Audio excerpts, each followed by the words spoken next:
నమస్తే, welcome to UTV devotional. నేను మీ నందు. ఇవాళ మనతో పాటు ప్రముఖ ఆధ్యాత్మికవేత్త జయేష్ శాస్త్రి గారి స్టూడియోలో ఉన్నారు. మరి గురువు గారితో మాట్లాడి జూలై మంత్ రాశి ఫలితాలు తెలుసుకుందాం. నమస్తే గురుజీ. నమస్కారం అమ్మా. గురుజీ, అసలు జూలై మంత్లో ఏ రాశుల వాళ్ళకి ఎలా ఉంది అనేది మనం ఈ వీడియోలో చెప్పుకుందాం. శ్రీ గురుభ్యో నమః.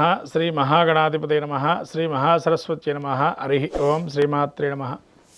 ముఖ్యంగా మనకు రాబోయేటువంటి జూలై మాసంలో ఆషాఢ మాసము చివరి మాసంలో, అంటే మనకు జూలై చివరిలో శ్రావణ మాసం ప్రారంభమవుతుంది ఒక వారం రోజులుగా. ఈ యొక్క ఆషాఢ మాసంలో వారాహి నవరాత్రులతో ప్రారంభమయ్యి మనకు జూన్ మాసంలో ఎండ్ అయ్యేది జూలై 4వ తారీఖు ఎండ్ అవుతుంది. అంటే ఆషాఢ మాసంలో మనం ప్రత్యేకంగా చెప్పుకోవాల్సిందంటే దేవతారాధన, అంటే శక్తి ఆరాధన ఎక్కువగా చేస్తుంటారు. శాక్తేయులు ఎక్కువగా ఉంటారు కాబట్టి ఈ యొక్క శక్తి ఆరాధన ఏంటంటే గ్రామ దేవతలకు ఆరాధనగా, అట్లానే ఈ వారాహి నవరాత్రులు విరిగా అందరూ మంత్రోపాసనగా స్తోత్రపారణంగా చేయటం. తర్వాత ముఖ్యంగా మనకు దక్షిణాయన పుణ్యకాలం, చాలా అర్థమైనటువంటి పుణ్యకాలం కూడా ఇక్కడే ఉంది.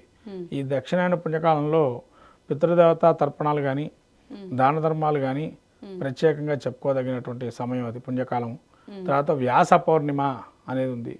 ఈ వ్యాస పౌర్ణిమను టీచర్స్ డే లాకుండా మన గురువుల్ని అందరినీ కూడా మనము ఆరాధించేటువంటి ఏకైక రోజు వ్యాస పౌర్ణిమ. దాన్నే వేదవ్యాసుల యొక్క కానీ కృష్ణుడిని కానీ ఆరాధన చేస్తారు. గురువులు ఎవరైతే ఉంటారో మంత్రోపాసన కావచ్చు, మన చదువు చెప్పిన గురువులు గారు కావచ్చు, అట్లా గురు పౌర్ణిమ కూడా అంటారు దాన్ని.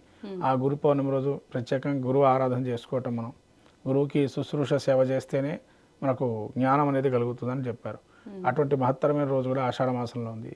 ఇదంతా ఒక ఎత్తు అయితే మనకు తొలి ఏకాదశి అనేది కూడా చాలా ప్రత్యేకమైనటువంటిది. ఎందుకంటే దేవతలకు రాత్రి సమయం ప్రారంభమయ్యేది ఇక్కడి నుంచే. అంటే మనకు ప్రత్యేకంగా ఈ దక్షిణ పుణ్యకాలం వాళ్ళకి ప్రారంభమవుతుంది. మనకేమో ఫస్ట్ పండగ మనకు ఉగాది అనుకుంటాము. దేవతారాధనకి మొదటి పండుగ ఏంటంటే తొలి ఏకాదశి. అందుకని తొలి ఏకాదశి అని పేరు రావడానికి కారణం కూడా ఏంటంటే చాతుర్మాస్య దీక్ష ప్రారంభం కూడా అక్కడి నుంచే ప్రారంభం అవుతుంది, కార్తీక మాసం దాకా. ఇలా ప్రత్యేకమైన రోజులు అనేకం కూడా మనకు ఈ యొక్క ఆషాఢ మాసంలో ఉన్నాయి, రాబోయే జూలై మాసంలో. అట్లనే నాగుల చవితి, ఇదైతే నాగుల పంచమి లాంటివి, నాగారాధన కూడా ప్రత్యేకంగా చేసుకునేది శ్రావణ మాసంలో. అలా మళ్ళీ లక్ష్మీ వెంకటేశ్వర స్వామిని ఆరాధన చేయటం, ఇటువంటి రోజులన్నీ కూడా మనకు రాబోయే జూలై మాసంలోనే ఉన్నాయి. ఇవి కాకుండా ఇంకా మనకు నృసింహ జయంతితో పాటు అలాగ ఉత్తమమైనటువంటి శత్రుజయమైనటువంటి రోజు జూలై 4వ తారీఖు. ఈ జూలై 4 కూడా సుదర్శన హోమం వైష్ణవ సాంప్రదాయంలో ప్రత్యేకంగా చేస్తారు.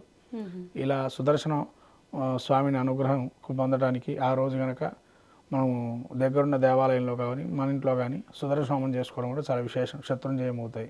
ఇటువంటి మహత్తరమైన రోజులన్నీ కూడా మనకు ఆషాఢ మాసంలో ఉన్నాయి.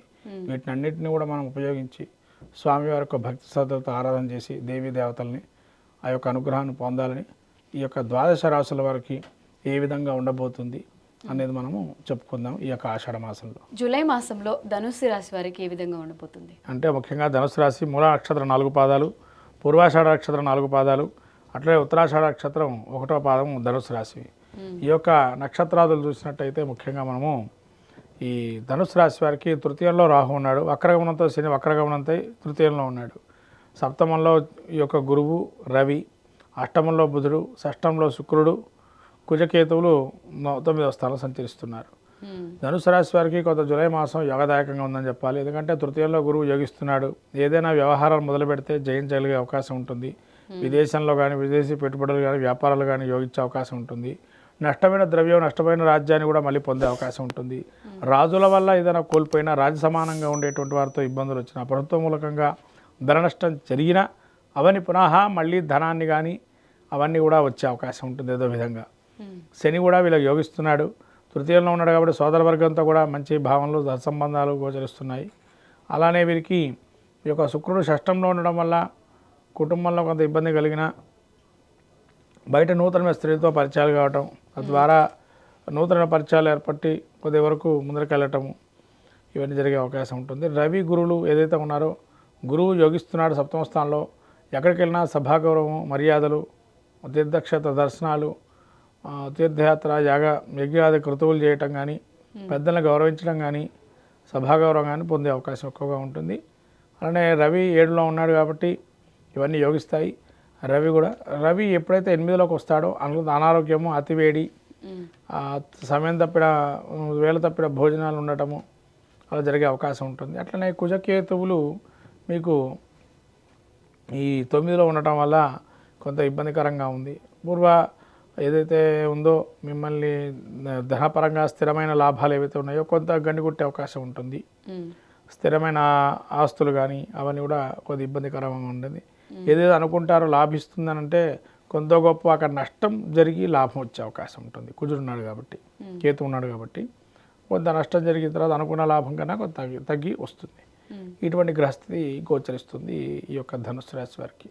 ముఖ్యంగా వ్యాపారస్తులకి యోగదాయకంగా ఉంటుంది. పెట్టుబడి పెట్టిన ఏదైతే ఉంటుందో అవి మళ్ళీ వచ్చే అవకాశం, భాగస్వామ్యం కానీ, నూతన వ్యాపారాలు కానీ, నూతన పెట్టుబడులు కానీ, విదేశీ పెట్టుబడులు కానీ, ఇన్వెస్ట్మెంట్ కానీ ఇవన్నీ యోగదాయకంగా ఇన్వెస్ట్మెంట్స్ కూడా పెట్టుకోవచ్చు ధనుసు రాశి వారు.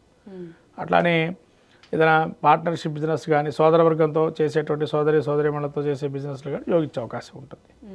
అలానే వీరికి బుధుడు 8లో ఉన్నాడు కాబట్టి ఈ యొక్క బుధుడు కూడా యోగిస్తున్నాడు. తెలివితేటలు కానీ, జ్ఞానాన్ని కానీ అన్నీ కూడా చాలా బాగా యోగిస్తున్నాయి. ఇక బాగలేనిదల్లా గురువు కూడా యోగిస్తున్నాడు విద్యార్థులకి.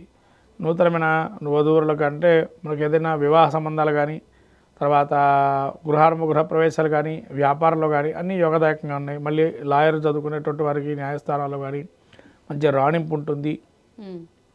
తర్వాత డాక్టర్లకు కానీ వాళ్ళు కూడా ఒక అందుకు మంచి రాణింపు ఇక్కడ లేకపోయినా విదేశాల్లో రాణించే అవకాశం ఉంటుంది డాక్టర్లు స్వదేశం కన్నా. ఇటువంటివన్నీ కూడా చాలా బాగా యోగిస్తున్నాయి ఈ యొక్క రాశి వారికి. ఏ దైవారాధన ఎక్కువ చేయాలి? వీళ్ళు ఎక్కువగా ఈ యొక్క శుక్రుడు అవయోగం అన్నాడు కాబట్టి లక్ష్మీదేవి ఆరాధన చేయడం, కనకధార స్తోత్రాన్ని చదువుకోవటం, అలానే శనికి సంబంధించిన కాళభైరవ అష్టకం, శనివారం వెంకటేశ్వర దర్శనం చేసుకోవటం, శుక్రవారం కానీ అభిషేకం చేయించుకోవటం వల్ల మంచి ఫలితాలు ఉంటాయి. వెంకటేశ్వర స్వామి కలియుగ వెంకటేశ్వర స్వామి ఆరాధన చేయడం వల్ల మంచి ఫలితాలు వస్తాయి. అట్లనే ఆదిత్య హృదయ పారాయణం ఇది కూడా చేసుకుంటే కనుక మంచి ఫలితాలు ఉంటాయి ధనుసు రాశి వారికి. అన్ని రాశులకి కలిపి ఏమైనా ఒక రెమెడీ చెప్పగలరు? అమ్మ మొత్తం మీద అన్ని రాశుల వారికి చూస్తే ప్రధానంగా మనం ఇక్కడ రవి గురులు, కుజకేతువులు, శని రాహువులు కలవటం లేదు కానీ డిగ్రీలు వ్యవధిలో దూరంగా ఉన్నా కానీ వాటి యొక్క ఇంపాక్ట్ పడే అవకాశం ఉంది. కాబట్టి అందరూ కూడా నిత్యము నామస్మరణలో ఆషాఢ మాసంలో చేసేది శక్తినామం. అంటే సుబ్రహ్మణ్య శివ పరివారాన్ని పూజించడం చాలా ఉత్తమమైందని చెప్పచ్చు. ఎందుకంటే శివుడి యొక్క స్వరూపంలో ఈశ్వరుడు కాలస్వరూపంలో ఉంటాడు. గణపతి లేనిది ఏ ఆరాధన చేయలేము. గణపతి అంటే లక్ష్మీప్రదం.